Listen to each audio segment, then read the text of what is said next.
Hello, beautifuls. I'm going to introduce you in a moment to a very brave and empowering woman who has a very important message, especially for all you mothers out there, women, parents, and so that you can basically create a different story, create a different reality, and protect your children against sexual abuse and paedophilia.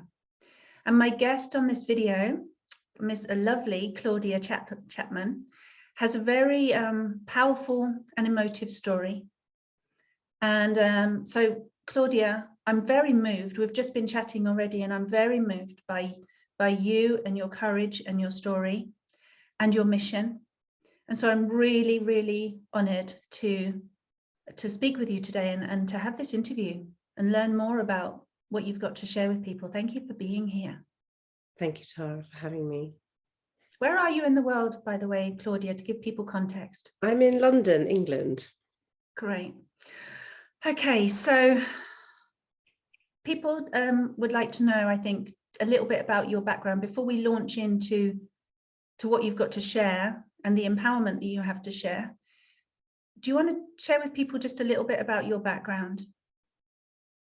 Okay, I'm currently working as a women's empowerment coach, and I work with Reiki, and I work with the goddess and the divine feminine. And my background has been in teaching neurodivergent children and young people. And yeah, and I have a very, and I have a very clear calling to work with women in order to change the narrative around many different things that come up for women, to help women to empower themselves and therefore empower their families and empower their communities, and then the ripple effects go on. So I've had a really strong calling over the last few years to step into my own power, release my own shame and trauma in order to help other women and communities. And you have a daughter as well, don't you? You're a mother. I have a daughter, a beautiful daughter. I have actually 3 children. I have, and one of which is a beautiful daughter. Thank you, love. And so your empowerment has really a lot. You talked about shame there, release of shame and release of trauma.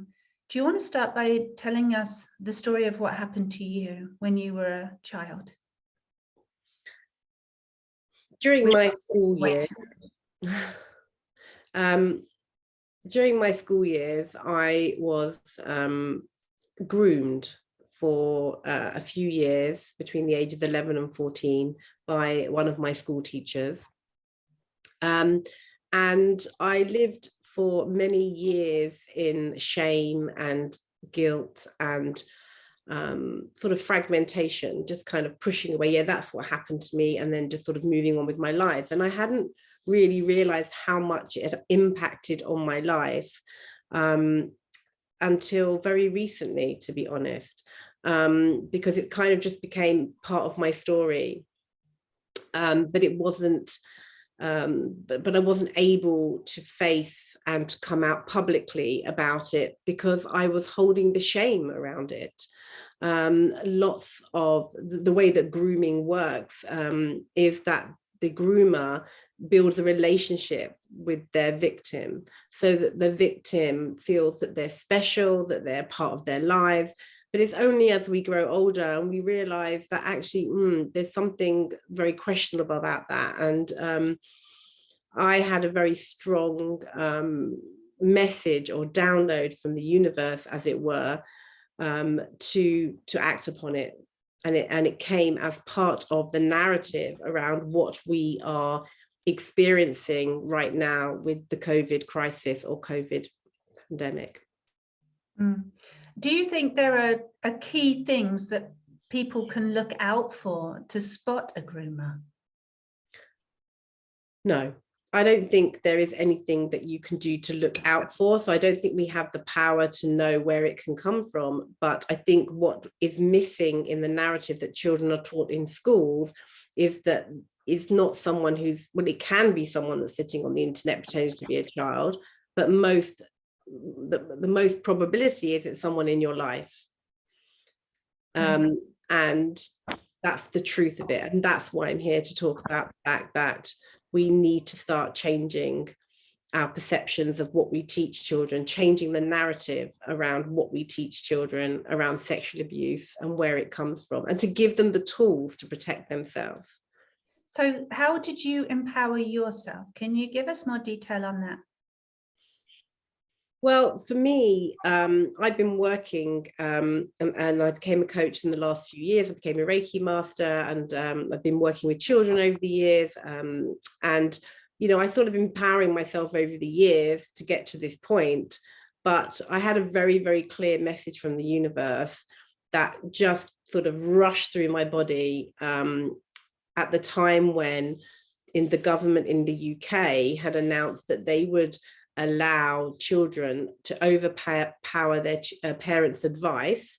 So if the parents said they don't want them to have the vaccine, that the children could then have the vaccine without the consent of their parents. Mm-hmm. So when this was announced, I almost had this massive, well, I had this massive rush through my body of, oh my God, if you give consent to children at 12 years old, to overpower the parents, what else are you giving your children consent for? It was actually at the same time that my daughter had just gone into the year group, into year 7, where I had realized this is when this had happened to me, when I had been sexually abused. So the combination of those two things made me sort of announce to my school Facebook page that I had been abused, and who else, knowing actually, because I had a lot of knowing that this had happened to others, that there would be a rush of Me Too, and there was, and there still is, and I'm still in the thick of that right now. But it felt very, very important to hold space for these women to come forward. And that's what I hope to continue to do for other women in the future. It's about releasing the shame. It's about being able to step up and release the shame, and not to be made to feel guilty about consent. Consenting to the abuse puts you into shame. Very much so. It's not empowering. And it can put you into shame for many, many years. Absolutely. Deeply traumatizing. So what you're saying, Claudia, I just want to summarize what you're saying, if I may, is that you, at the age of 11, experienced sexual abuse in school. That's correct. And that went on for some time. That it wasn't even known about until recently, where you've, in the recent years, done your healing on that, realized it had an impact on you and it was having a negative impact on you. That you've spent several years working through and clearing yours and empowering yourself.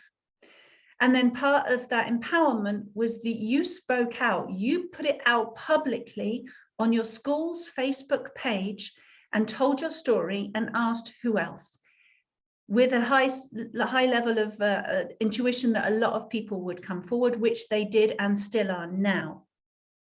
Is that correct? That is correct. And I just ask you, just on this point alone, how does it feel that you could share your incredibly vulnerable truth, yet I'm imagining that must have been terrifying and yet massively empowering at the same time. Yeah. How does it feel for you that loads of people came forward and said that they had a shared experience? How did you feel?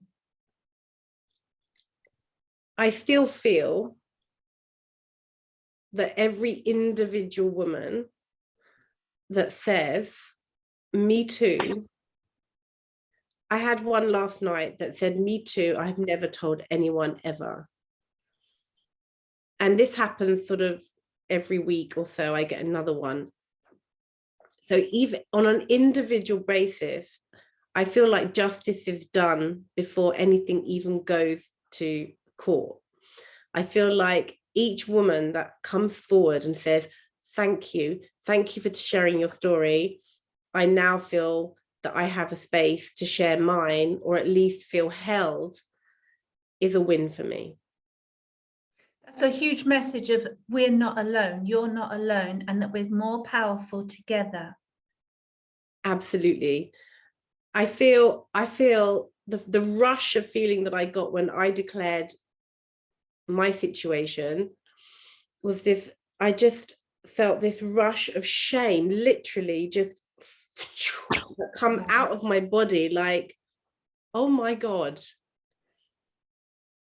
I no longer stand in my shame. And I want that for every other woman. And now I feel like I was kind of moving around my work very sort of tentatively, trying to release women's stress and anxiety. But now I'm saying, okay, now I understand where it's coming from. Very much so. Right. The trauma is in the root. And then we move up to the sacral, which is the shame. The middle area is the shame. And then we release it through the medicine woman and the wise woman and the high priestess. And we step into our power. And that's what I really want to help other women to realize and release, and then feel safe in society again. And to be able to teach their girls, be able to teach their boys too. It's not just girls, it's boys too. No, it's both. I hear you, Claudia, and I feel you, absolutely. So thank you so much for, one, sharing your own story publicly, really outing the abusers, outing those pedophiles.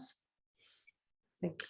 Also for releasing your own shame and healing yourself, which is huge. That's so important on the planet right now, that people, every single one of us, release our shame, guilt, trauma, suffering, because otherwise we just continue on in that cycle indefinitely and passing it on to our children.